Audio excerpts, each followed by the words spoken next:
behave like Israelites, because when you check the last Sabbath, we were talking about the Sinai covenant, and the Israelites, they thought that by themselves they were going to keep the law of God, but at point you get that they were going contrary to what the will of God was there for. And therefore, we as the Adventists now, yes, we have the commandments, yes, we are the chosen people, we are the remnant, but you get at times we may go against what we are supposed to preach, because you see, I like the example you gave as a roadshow. We are like the vehicle that is spreading this gospel so that people may come and believe. But in the other side, you may get that we are supposed to be spreading this. Like, for example, you are supposed to go and spread the Coca-Cola. You are in a roadshow, but then again you are coming to spread something else.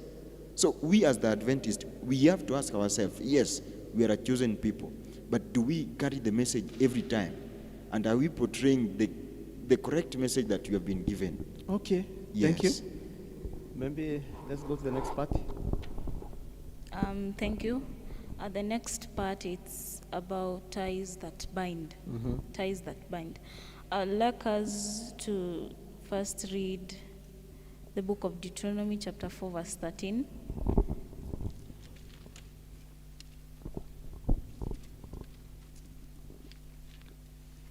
Deuteronomy, somebody to read for us. Chapter 4, verse 13. Chapter 4, verse 14. It says, "And the Lord commanded me at that time to teach you statutes and judgments, that ye might do them in the land whither ye go over to possess it."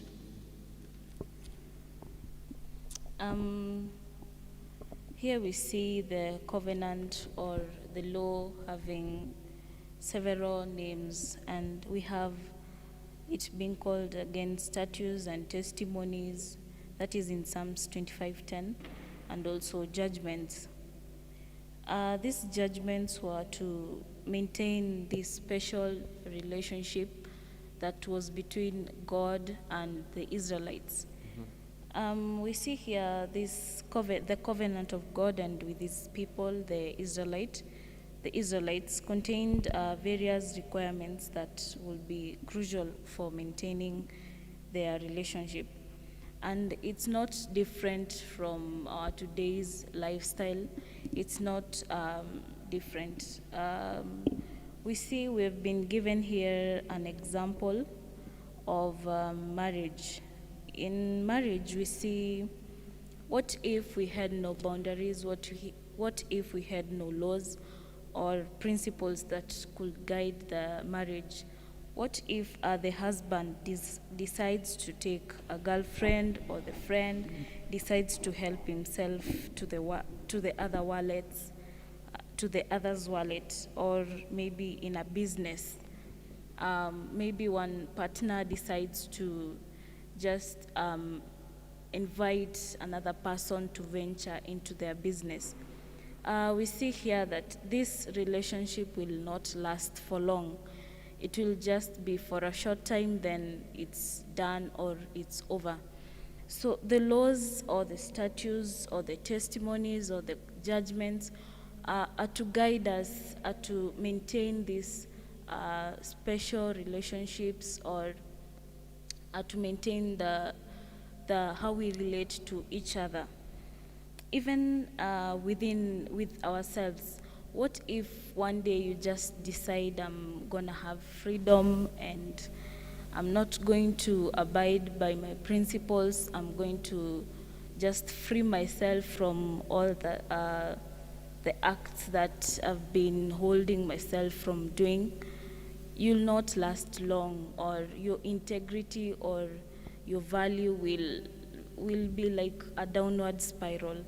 So the commandments or the laws, they are to maintain these blessings that we receive from God each day. Maybe to wind up, I'd like us to read Jeremiah chapter 11, verse 3. Somebody to read for us in Jeremiah. Jeremiah 11:23. And there shall be no remnant of them, for I will bring catastrophe on the men of Anathoth, even the year of their punishment. Also, when we read, we're not going to read it now, but also when we read verse 6 and verse 8, we have the words of the covenant. So the covenant or the law or the statutes or the principles, they are not like burdensome. They are to guide us to our daily lifestyle, how we can live peacefully with other people and also with God. Thank you. Wow, thank you. In fact, what she is saying, and I concur with that, that every relationship has to have some bindings.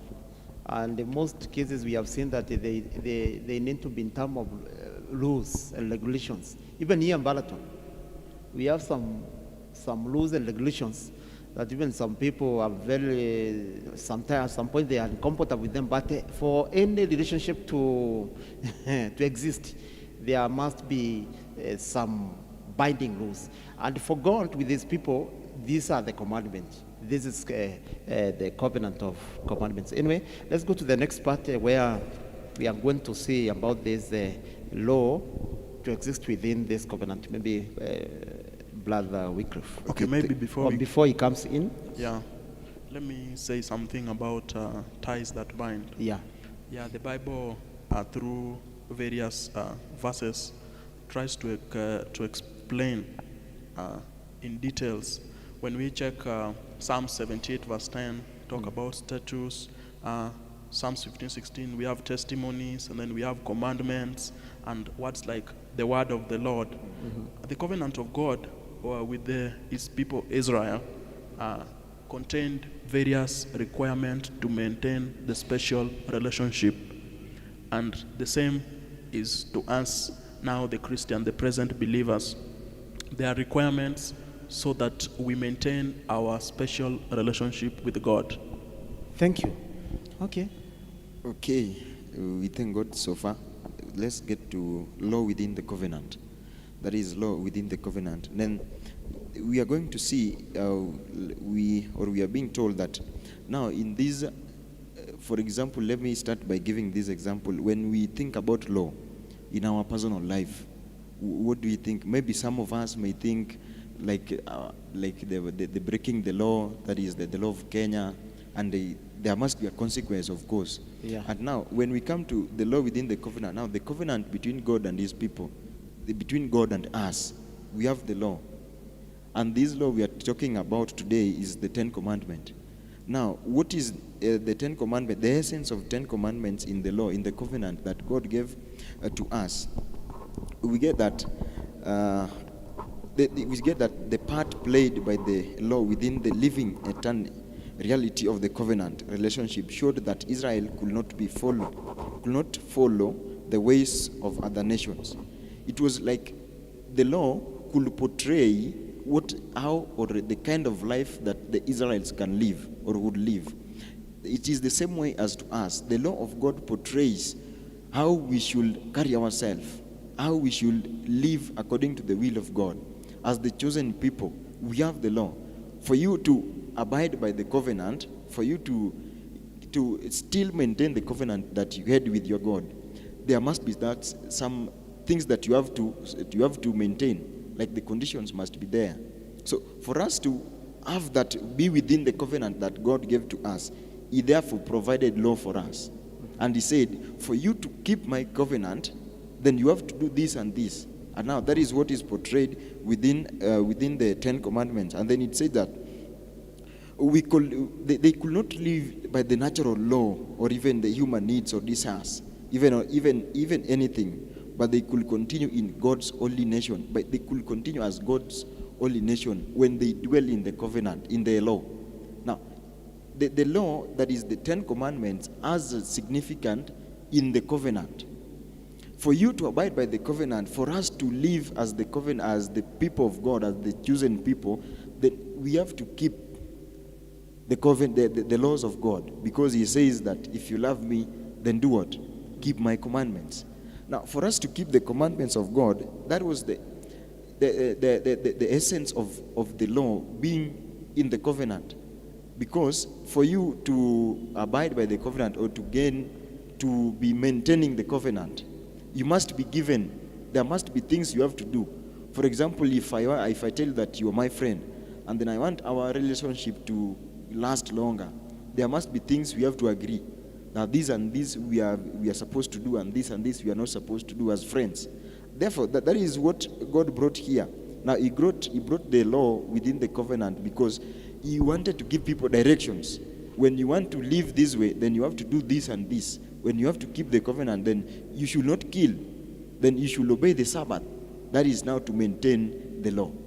Yeah, thank you. You know, I concur with you because the commandments of God, by the way, when we talk about this covenant, especially the law, during Israelites, the law, which when you translate it, it is in Hebrew it's called Torah. Yes. Torah, when you go to debate the meaning inside there, it's like teachings or maybe instructions.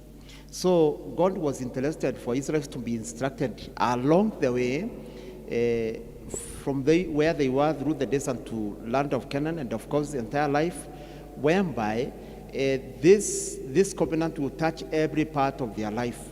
Maybe their daily life, if they it's about agriculture, culture, religion. It will be so that anything they will do, it will be within this covenant. And of course, this morning, God wants to remind us that He is interested. Wherever He has located you, maybe in this school, maybe where you are working, you need to live within that covenant, that you have a relationship with God. There are people, when they go out of this place, or maybe they are told they are not in church, they live with other abidings. And that's what it's supposed to be. Anyway, let's continue looking at it. Let's see something about the stability of God's law from Brother Lonadia. Yeah. First, let's read Psalms chapter 40, verse 8. Yeah. It says that, I delight to do your will, O my God, and your law is within my heart. Mm-hmm. So, law, God's law is like His will. Mm-hmm. Yeah. And the will is a written expression of what God expects us to do. Mm-hmm. Yeah. And when God says that when the psalmist says that I delight to do your will, to mean the psalmist says that he delights to do he delights to be in the covenant with the Lord, to do what the covenant entails, to keep what the rules of the covenant. And then it is very interesting that God is the creator. Yeah, He created everything, and He is the moral governor of the world, or the universe. He guides the morality of the world through His laws, through His covenants. And just as a governor, God has sets of rules to govern His government. And first, in His commandments or His sets of constitution, maybe the number 1 to number 4 is between man and God. Mm-hmm. And number 5 to the last is between man and man. Man and man. Yeah, so these are guide to make stable the laws of God. And God does not depend on us, but we depend on Him. We depend on His laws to survive. We depend on God's statutes, His commandments, to be within His government, to maintain a conducive relationship with God. Mm-hmm. Yeah. Yeah, thank you very much for that expound. In fact, let's make it clear this morning also that by keeping the commandments of God, it doesn't mean you can be saved by, getting every street of the content of that law of covenant. No. We are not saved by keeping it. Even Israelites, by the way, it's only we checked there last week when they were given this covenant at Sinai, they took it very lightly when they were saying that we are going to to tackle everything that you have said. But God expected them to depend on Him.